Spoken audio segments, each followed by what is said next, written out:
Hello, my name is Jay Martin. This is TW Replays. We have stumbled into a game on Arid Cliffs, formerly one of my favorite maps. Not so much anymore after these guys seem to have solved it.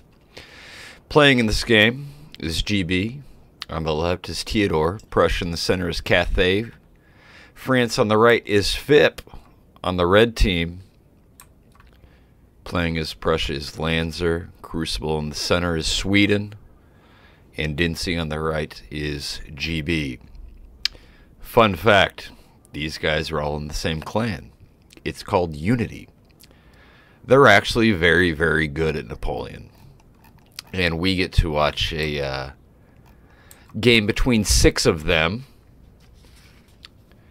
And I say this used to be one of my favorite maps because it was able, when you didn't have super organized opposition, to be really creative and use some bottlenecks and everything. But when you have 6 players who know the game, they figure that out. So the initial move is we send a bunch of cav to try to create a position for us in the center area. And what they're really interested in is this forest. And instead of the map being played out east to west, what's going to happen is they've figured out that the most advantageous positions are just north-south on the ridge. And we're going to watch a slog of a game on the north-south positions. I don't exactly mind this. I would maybe say this isn't how I enjoy playing Napoleon. I respect the intricacy that's about to develop here because we're going to have 3 players struck in a very narrow position, more narrow than on Waterloo. And how you manage that is intricate and complicated. So I respect the effort and the diligence and everything. I'm more of a freewheeler. I like to move my units left to right as opposed to north-south. So this is what we're getting at. You know, like, there's just so many units in such a small position. But this is, you know, you evolve how the map is played, and we get to, like, the apex strategies. And this is what that map looks like. Here we go. And it's worth doing a video on this kind of thing. The person who submitted this game to me was Theodore. I guess I can show you his dots. He's GB. And I did pester Theodore with a handful of questions about the game and about the clan and everything. More on that later. One thing he initially said was that the tactics here involve, and watch this, moving the lights back. A lot of the tactics involve how to get maximum damage of your lights. You push them forward, shoot a volley or 2, then retreat them, let them reload. Right here, move them to another section of the field.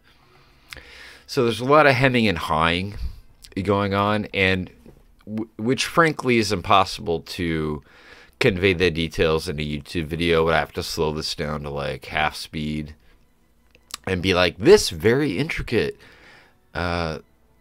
movement allowed this unit to get an extra shot off, and that just doesn't work. And frankly, I'm probably not smart enough to do that kind of analysis. But these really small movements that the players are doing is, when you have a map that's this constricted, is kind of what has to happen. And players make advances or even blunders on, you know, look at that. That's interesting. That Swiss just moved in to engage right here. That's the kind of thing we're talking about.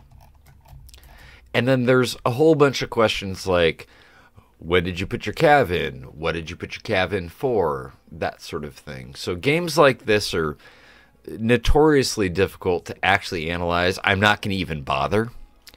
What instead I'm going to do is show you a video of 6 of some of the best players in the world, how they decided to play this map. I'll confess, too, that here is Sweden. I'm kind of an I'm kind of a Crucible fan. I really like watching Crucible play in particular. Lansden is also a favorite of mine.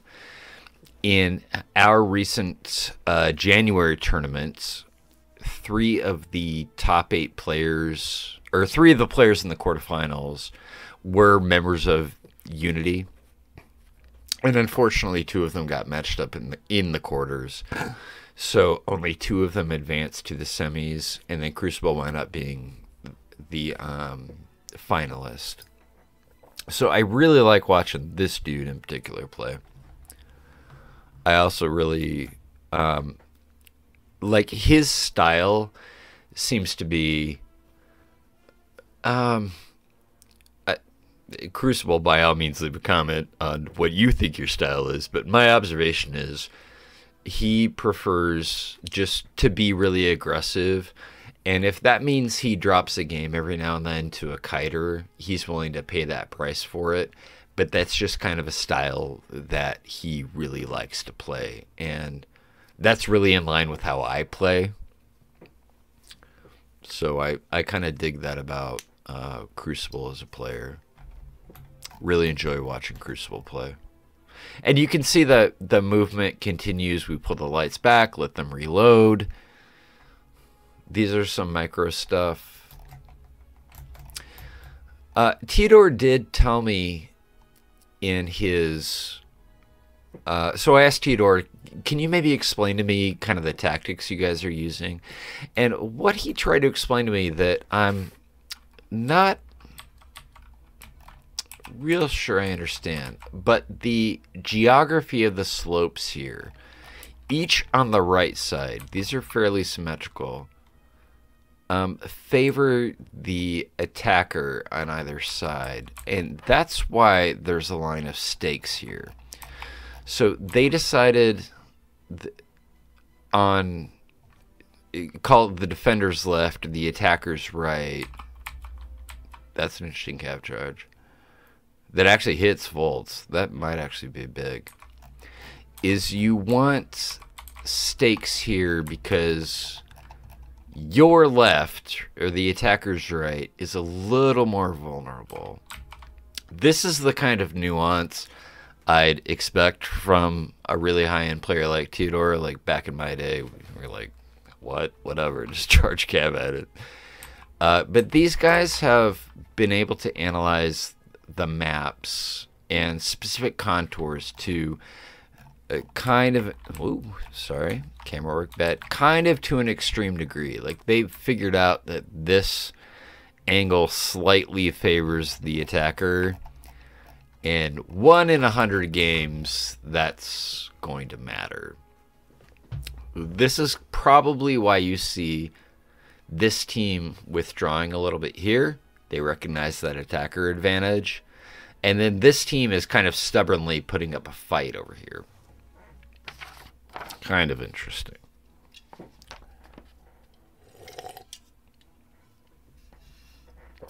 Tidor did say that communication was really important to coordinate movement. So, for example, if we looked at these 3 lights here, they're operating in front of a bunch of Prussian units. So these guys are obviously on voice chat, and as the GB lights withdraw, Prussian line advance. You can't do that if you just type it in the window up there. That was a really good Inspire. That hit like 20 or 30 units or something like that. Another tactic these guys use, and I'm not sure we've seen an example of it yet, but I'd like to point out what happens, is the doubling up of line units. This is a weird thing that is kind of new to me. So I'll try to show you that when it occurs.